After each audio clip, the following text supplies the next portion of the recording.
নখ। মায়েরা শুনেলেন, আমাদের দেশের অনেক মেয়েরা নখ রাখে, ঠিক কিনা? নখ রাখে, শুয়োরের মতো নখ। কি বুঝলেন? এই দেখে আমার হাতে এখনো দাগ আছে। আমি তখন বাসে জলসা করতে আসতাম, কোথায় রাজারামপুরে জলসা করেছি, শেখপাড়ায় করেছি, বাসে এসে বাস ছেড়েছি কেন যেন ধিক্কার। আমি বহরমপুর থেকে বাসে চেপেছি, যেমনি কাটুয়া থেকে বাসটা বার হচ্ছে স্ট্যান্ড থেকে, আমি তো সামনের সিটে বসে রডটা ধরে আছি, এমন একটা মেয়ে চাপলো বড় বড় লোক নিয়ে, খাপ করে দিয়ে দিলে, আর এখানটা কেটে গেল। দাগ আছে, এখন দাগ আছে দিয়ে বলছে আই এম সো সরি।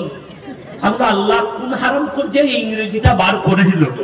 আর দেখবেন আমাদের ছেলেদের একটা বড় দুর্বলতা আছে, কোন মেয়ে যদি বহরমপুর একবার বলে দেয় না আই এম সো সরি, তখন এই মনে করেন দারুণ বললে আমাকে। কি বললেন? ছেলেরা তখন হয়ে গেল। এই যদি কোনো মেয়ে সরি বলে, তাই মনে করে আমাকে আই লাভ ইউ বলে দিবে। সরিটাই এত মজা, ঠিক কিনা? আমি বললাম যে এরকম করে ফেলে দিয়ে ইংরেজিতে সরি বলে দিল। লোকগুলো কিসের জন্য রেখেছিস? চুল কুবার জন্য না লোককে নিচান্নে গেল? বড় কষ্ট লাগে। হ্যাঁ হ্যাঁ, সোরের মতো নখ রেখেছে। মায়েরা শোনো, নখ নারী এবং পুরুষ প্রত্যেক সপ্তাহে কাটবেন। জোরে বলুন ইনশাআল্লাহ। জুম্মার দিনে না হলে বৃহস্পতিবার একটা সময় বার করে গোসলের আগে নখ ছোট, পুরুষরা গোপ ছোট, দাড়ি বড়। আমি দেখেন মোজগুলো কাটতে পারি না, এখানে একটা ফোড়া হয়েছে বলে আমি কালকেই কাটবো। এই ফোড়াটা ভালো হলো, 2 দিন একটা ফোড়া উঠেছিল। মোজ ছোট, দাড়ি বড়। বগলের চুল 40 দিনের আগে পরিষ্কার করতে হবে। লাভির নিচের চুল নারী এবং পুরুষ 40 দিন আগে পরিষ্কার করতে হবে। আমাদের দেশের অনেক ছেলেরা চপ খেতে ভালোবাসে, বাসে না? এই চপ খাই না, বাজারে গিয়ে বলে চপ দেখি। আগে চপটা কেনার আগে দেখবে চপ যে ছাড়ছে সে কিরকম, ঠিক কিনা, পরিষ্কার পরিচ্ছন্ন কিনা, তারপরে কিনবেন।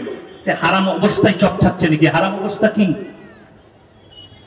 চপ ছাড়ছে গেঞ্জি পরে, বুঝতে পারলেন? আর বগলের চুলে মরচা পড়ে গেছে। আমি খালি চিন্তা করি, আল্লাহ যদি শোরুমের এই হাল হয়, তা গোডাউনের অবস্থা কি? ওদের হাতে চপ খাওয়া হারাম। এই আমি হাসির কথা বলিনি, বাস্তব বলছি। নারী পুরুষ শোনো, এবং মায়েরা শুনবেন, মায়েদের জন্য 2টো জায়গা ছাড়া, বগল এবং লাভির নিচে ছাড়া কোন জায়গার চুল পরিষ্কার করা হারাম।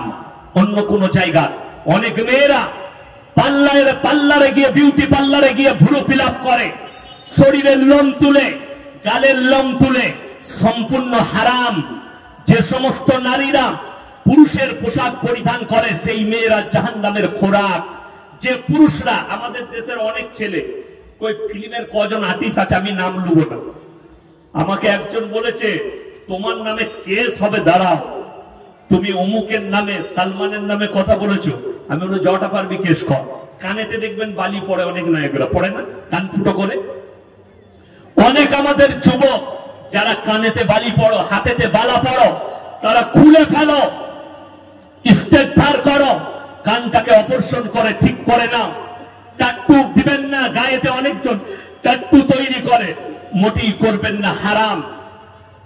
ওই পুরুষরা জাহান্নামী যারা নারীদের রূপ ধারণ করে, হাতা বালা পড়ে, যারা কান ফুটো করে, যে সমস্ত যুবকরা বালি পড়ে, এই সমস্ত যুবকরা আজকে আমাদেরকে অনেক ছেলেরা কি বলে জানেন? হুজুর আপনার খুব বড় ভক্ত, তাই না? অনেকজন ভক্ত থাকে, রাস্তায় পেলে আমাদের সেলফি নেয় জলসার পরে, দাঁড়ান দাঁড়ান দাঁড়ান দাঁড়ান, একটা ফটো নেবো, ফটো সেলফি নিবে। আমি আমাকে ভালোবাসি বললে, দারুণ ভালোবাসি। আমি মাস 6 আগে জলসায় আসছিলাম দমকলের কাছে, তো ঠিক দৌলতাবাদ পেরিয়ে প্রস্রাব লেগেছে। আমি ড্রাইভারকে বললাম গাড়ি দাঁড় করা, পেশাব করবো। দাঁড়িয়েছি তো 7 কিলোমিটার থেকে একটা ছেলে বাইক নিয়ে ঘুরে এলো, যদিও ছেলেটার বাড়ি এই কোথায় হবে, ওই বহরমপুরের ওই সাইডে। ছুটে এসে বলছে, আপনি ইয়াসিন হুজুর না? আমি বললাম হ্যাঁ, কি হয়েছে? বলছে আপনার বিরাট বড় ফ্যান, একটা ফটো নেব। আমি সত্যিকারই ভালোবাসিস? বললে জি, আপনাকে সত্যিকারই খুব ভালোবাসি। আমাকে যদি ভালোবাসিস, মাথার চুলটা শুয়োরের মতো কেন কেটেছিস? মাথার চুলটা এরকম করে উঠিয়ে দিয়েছে, দুদিকটা চেঁচে নামিয়ে দিয়েছে, ঠিক মনে হচ্ছে বহরমপুরের শুয়োরের মাথাটা। অনেক যুবক এইভাবে চুল কাটে না, কাটে না, একদম হারাম, কেউ কাটবে না। জোরে বলুন ইনশাআল্লাহ। আমার যুবক দিকে বলবো, শোনো, তুমি যদি আমাকে ভালোবাসো, এই মলবিকে ভালোবাসো, মৌলবীর মতো তোমার দাড়ি হবে, মৌলবীর মতো পোশাক হবে। আজকে অনেক ছেলেরা বলছে, কে বলছে প্যান্ট পরে নামাজ হবে না, কে বললে হবে না, কিন্তু কোম্পানি এমন প্যান্ট বার করেছে তোর পেছনে যে থাকবে তার নামাজটাই যাবে, ঠিক কিনা? এমন জিন্সের প্যান্ট পরে মসজিদে ঢুকে যে নামাজ পড়ছে, ও যখন সামনে সিজদায় গেছে, পেছনে হাজি সাহেব ছিল, সে পেছন থেকে পুরো আলী বাবার গুফা দেখতে পাচ্ছে, প্যান্ট ভেঙে গেছে। নামাজটা কেমন হবে বাপ? হাজি সাহেবের নামাজ গোলমাল। ওই জন্য আমার বাপজিরা, আমার ভাইয়েরা, কান খুলে শুনে নেন, ইসলাম পরিষ্কার পরিচ্ছন্ন। এই ধরনের প্রেমগুলো বেঈমান আর কাফেরদের তৈরি। মুসলমানদের ঈমানকে ধ্বংস করো, তাদের ঈমানকে নষ্ট করে দাও। কোরআনে আছে, ওয়ালা তাকতুলু আওলাদাকুম খাশিয়াতা ইমলাক নাহনু নারযুকুহুম ওয়া ইয়্যাকুম।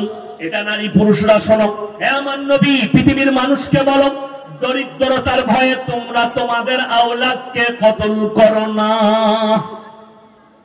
কেউ নিজের আওলাদকে কতল করবো না, জোরে বলুন ইনশাআল্লাহ। যে সমস্ত মায়েরা, ভালো করে শুনবেন, যে সমস্ত মেয়েরা নিজেদের পেটের সন্তানকে কতল করে, পেটে বাচ্চা চলে এসছে, দুটো ছেলে আছে, তিনটে ছেলে আছে, আবার বাচ্চা চলে এসছে, বুঝতে পারেনি, তখন তারা বলে স্বামীকে, কেউ কি বলার প্রয়োজন নাই, ওষুধ নিয়ে এসো, নাহলে ডাক্তারের কাছে নিয়ে চলো, ইনজেকশন দিয়ে বাচ্চাটাকে নষ্ট করে দিই। সেই মায়েরা কান খুলে শুনবেন, ওয়ালা তাকতুলু আওলাদাকুম খাশিয়াতা ইমলাক। যে আসছে তোমার গর্ভে, আল্লাহর কসম, সে নিজের রুজি মেপে আসছে। রুজির মালিক সকলে বলুন কে? আরো জোরে বলুন কে? রুজির মালিক যদি আল্লাহ হয়, যে আসছে নিজের রুজি মেপে আসছে, এটা মাথায় রাখবো সবাই, জোরে বলুন ইনশাআল্লাহ। আমাদের দেশের লোক ইনকাম করলে কি বলে জানেন? আমি একা ইনকাম করে 3টে বেটা পালছি।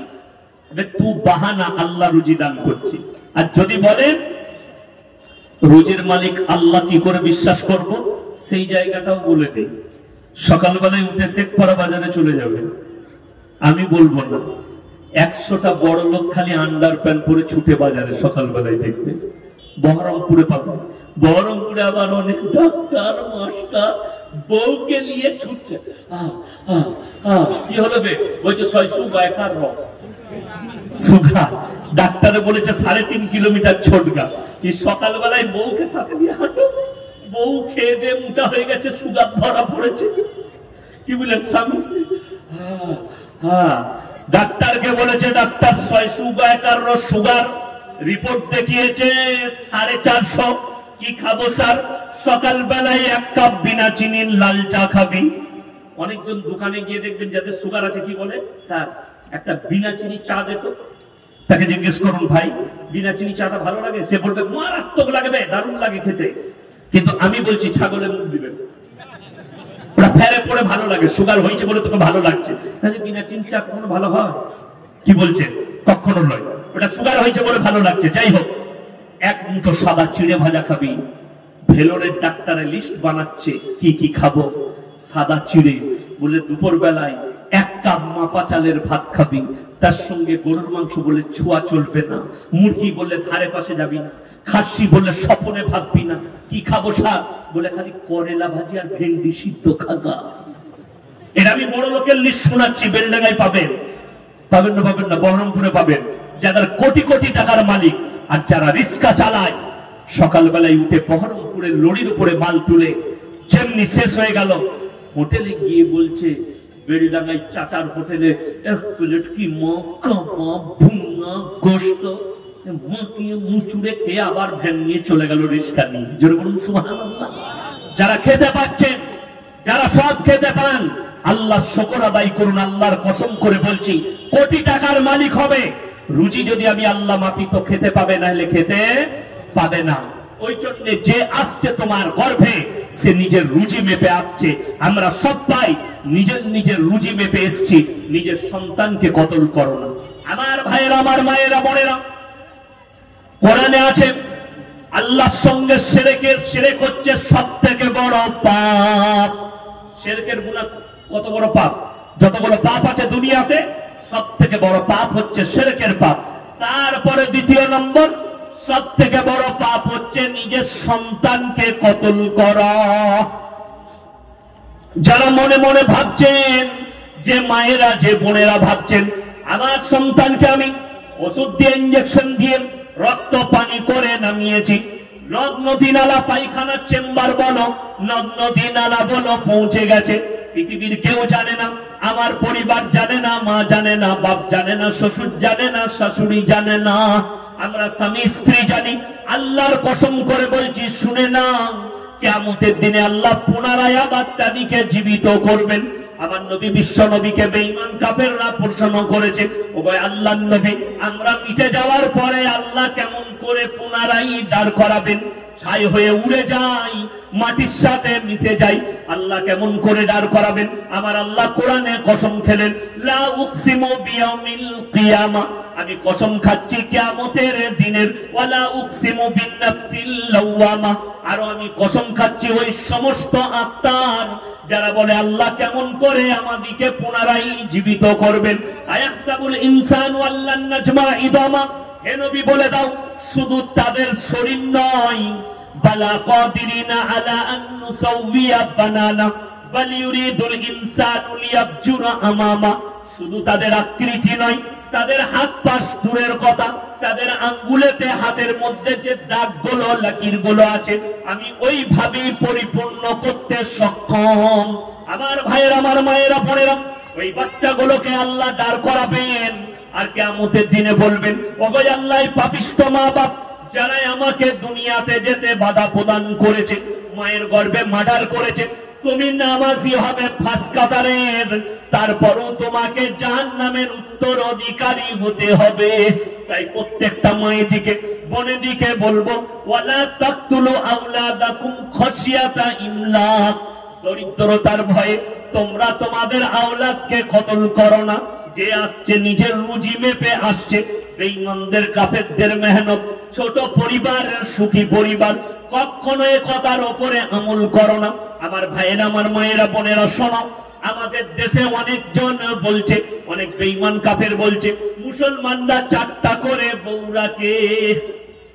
আসামের মুখ্যমন্ত্রী হিমন্ত বিশ্ব শর্মাজি, তিনি একজন মুখ্যমন্ত্রী, আমাদের একজন পার্শ্ববর্তী রাজ্যের, তেনাকে সম্মান করি, কিন্তু আমি জানতাম না যে তিনি এতটা অশিক্ষিত হবেন। আলহামদুলিল্লাহ, তিনি একটা প্রেস কনফারেন্সে বলেছে, মুসলমানদের জন্য मुसलमान 4-4 बीबियां रखते हैं, इसके ऊपर आइन होनी चाहिए।